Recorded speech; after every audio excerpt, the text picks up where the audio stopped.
Hey TechySavvy folks, welcome back to the channel. In today's video, we'll address a common issue you might encounter on your Mac, the command not found, Telnet error. Telnet isn't included by default in recent versions of macOS, but don't worry, we've got a quick and easy solution for you. Now type command in terminal window, brew install Telnet, press enter and let Homebrew do its magic. This will download and install Telnet on your system.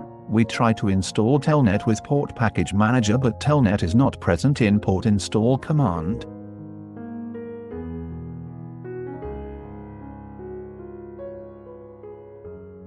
Great, now that Telnet is installed, let's test it. Open your terminal and type the following command, telnet www.google.com/443. If you see the connected to www.google.com message, it means your Telnet installation is working properly. This method works perfectly on macOS versions like Ventura, Sonoma, and Sequoia.